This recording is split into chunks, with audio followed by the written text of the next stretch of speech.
On YouTube, it's your boy coming to you out with a brand new video.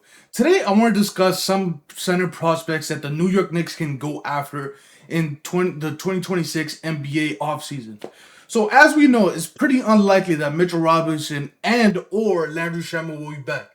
I think we just got confirmation today that once free agency officially starts on July 1st, the Brooklyn Nets and the Los Angeles Lakers will be the two heavy favorites to get Mitchell Robinson. So essentially, Mitchell Robinson is not coming back. All right, we know this. It's been 8 long years since Mitchell Robinson was a Knick. He went through a lot of trials and tribulations as a Knick. We've seen 17 win seasons with him. We've seen playoffs, winning the championship with him. And for how good Mitchell Robinson is, there's always been a lot of question marks. Well, can he stay healthy? Can he hit the free throws? Will he be able to sustain his high level play? And don't get it wrong, I love Mitchell Robinson. Mitchell Robinson is my guy. I've been here since Mitchell Robinson got drafted. We saw him in Chalmette High School when he got drafted. We saw that interview when he said, I'm going to bring, just hopefully a championship to the New York Knicks. And he finally did that. Now, we know over the years, he's been hurt a lot. He's been injured a lot. And, it hasn't really led to, a lot of winning going on with him on the court. But, last couple of years, he's turned into the greatest, maybe, offensive rebounder of the league in current times. And maybe in even all-time NBA. Like, per 36, he's averaging a ridiculous, 7.3 offensive rebounds. Like, that's insane to even think about for a guy. Those numbers are very comparable to Dennis Rodman, the Ben Wallaces. So, just seeing that it means so much to us as Knicks fans because, we put so much hope into the Kevin Knoxes, the Frank Ntilikina's, the Kristaps Porzingises, the Wayne Ellingtons, the Luke Hornets, the RJ Barretts, Emmanuel Quickleys. And, the longest tenured Knick being Mitchell Robinson, to see his progression go from 17 win seasons with THJ, Marcus Morris, Julius Randle, to being with Karl Anthony Towns as a backup, Jalen Brunson, Landry Shamet, like the list goes on and on. To see that, and then when the ultimate goal, he won the championship, and now, it comes out that James Dolan doesn't want to go into second apron, for whatever reason. Now, I've heard they said recently that the front office actually would like to go into second apron, but it's a mandate from James Dolan from above that says that we don't want to go into second apron.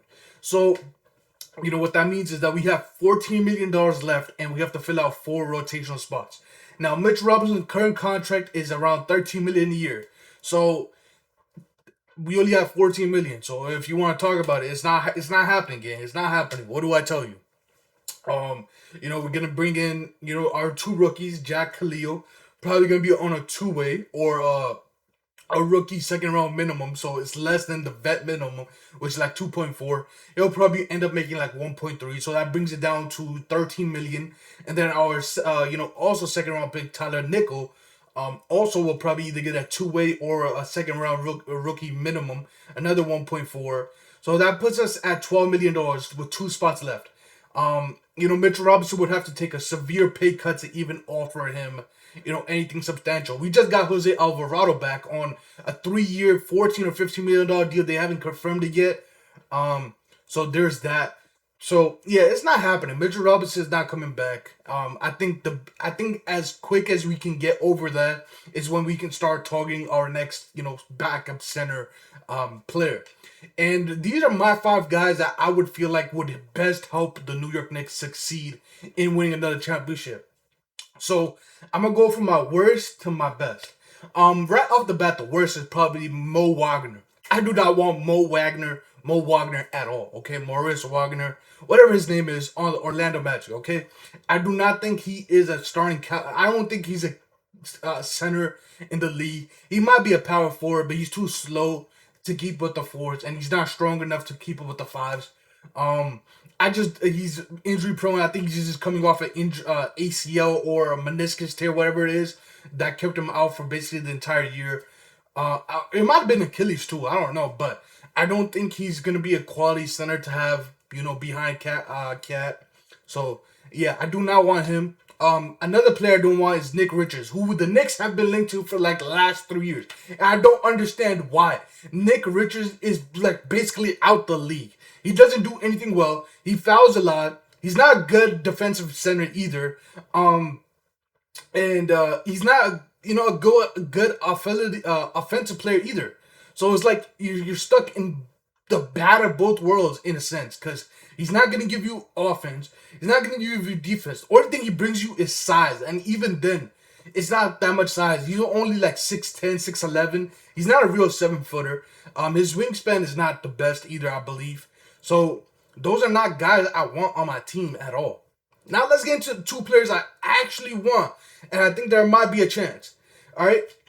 The first player that I've been talking about for the last couple of years, Yves Missy, okay? Yves Missy on the New Orleans Pelicans. I wanted us to trade for him alongside Jose Alvarado, okay? I believe Missy is just good enough, if not better, than Mitchell Robinson in the next couple of years. Now, hear me out. All right, that's probably a crazy statement because Missy is young. He's only 22 years old, and he does have his, defensive woes at times. But hear me out. He's a legit 6'10", 6'11", with like a 7'2", 7'3" wingspan. I'm not too sure, but per 36, Mitchell Robinson averages like 7.3 offensive rebounds. Yves Missy is like at 5.3 or like a 4.8, something like that. So, he doesn't give you the quality of Mitchell Robinson offensive rebounds, but he's like just a tier below. Because under Mitchell Robinson is Steven Adams as the second best. Then there's a couple guys, and Yves Missy is like right there. He's like right there. Rob Williams is number 2 or 3, I believe. So they're like right there. The second tier of guys. Mitchell Robinson is his own tier. Like he only plays 18 minutes and gets per 36. He's like 7.3. Like I said.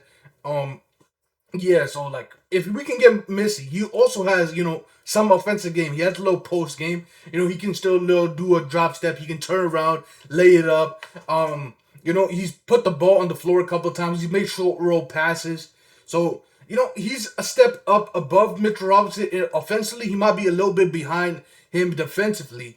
Now, the best guy, my guy, that I think a lot of Knicks fans have just started to see that there might be an opportunity. Because LaMelo Ball, who just got traded, is insane. LaMelo Ball is crazy work. He just got traded. And I don't understand why. Colin Kneppel needed LaMelo Ball a lot. To see him get traded, I don't understand why they did that. I guess the injury concerns were too much to let go. Me personally, I would have kept him. But we should go after Moussa Diabate, whatever his name is. The center. The man hustles like no tomorrow. He is Josh Hart, but in a power forward center's body. He's not the tallest player. He's not the strongest player, but that man hustles like no tomorrow. Okay? He is a crazy offensive rebounder. We've seen it. He locked up Victor Wembanyama. He locked up Wemby, all right? He locked him up. There's game. You can go watch the Spurs game against the Hornets this last season that's passed. He kept Victor Wembanyama in check, all right? Now, he still got his points because he's a superstar. That's going to happen. But in his minutes, he held Victor Wembanyama below his league average, which is all you can ask for in any situation. Just hold him under his league average and hope you score more. And that's exactly what he did. He held him under his average. He got the offensive rebounds. He either went up, he got the floater off that went over Wemby, or he kicked it out to LaMelo Ball, to Brandon Miller, Colin Kneppel, or the woman beater. Yeah, if you know, the woman beater, who is up for trade. So I'd rather see him out the league, but he might be gone too. But yeah, I believe that, Moussa Diabate, if we can trade either Deuce and like a second or two, or we could trade either Pack and Tyler together, Pacome Datier and Tyler Kolek together, and maybe like 2-3 seconds, because, as a collective, Tyler and Pack are less than Deuce. But if we can do that, trade those two plus like 2 to 3 seconds, because we got 5 seconds in this draft, right? Now, Leon Rose is a savant, a trade savant. So we got Jose Alvarado for 2 seconds. If we could give him like 3 seconds, 4 seconds, maybe a Pack, maybe a Tyler Kolek together, and a couple seconds, we could possibly get it done. Because they also have Ryan Kalkbrenner, they're another 7 footer. They just got Nas Reed. They have a couple other guys that can play big. So I think it's very possible that we can see, Musa Diabate in a New York Knicks jersey, and that would be phenomenal. He can play when the cat gets into foul trouble, which will obviously happen. He will be in foul trouble. We all know this, but I believe that he can provide us a different spark. He can give us 70 to 80% of Mitchell Robinson offensively, and defensively. So that's all you can ask for in a backup center. Just replace as much as Mitchell Robinson as you can. He's shown the ability to kick it out of the short roll. He's been able to kick it out once he gets an offensive rebound or go up and slam it. He has a little floater. He hustles a lot. And I think that's the best player to go for the New York Knicks. Let me know in the comment section below what you guys think about this. I think that Musa Diabate or Yves Missy is the best two options. We shouldn't go after Kevon Looney. Don't go after Nick Richards. Mo Wagner shouldn't even be close to an option. And recently waived Jonathan Isaac shouldn't be an option either, right? That locker room would be insane, all right? We don't need Josh, and we don't need Jonathan Isaac being in the same locker room. That would be too much. We don't need that. Let's just focus on winning and go get the guys that can help us. Leon, please do the right thing and get us one of those guys. Leon, you didn't make a trade. You didn't draft a guy, a center in the draft. Is probably the most mind-boggling thing to me. But yeah, chat. Y'all have a good one. Stay blessed, stay safe, and hopefully I catch you guys in the next video. Yeah, what y'all think about my haircut, yo? What y'all think? I got a little fresh cut. I look a little bit, rusty in the previous video with the Giannis trade. It's been a couple of days since I uploaded, but yeah, chat. See, let me know what y'all thinking, bro. But I'm gonna catch y'all. Stay safe, stay blessed, stay happy, and I'll catch you guys in the next one. Peace out, chat.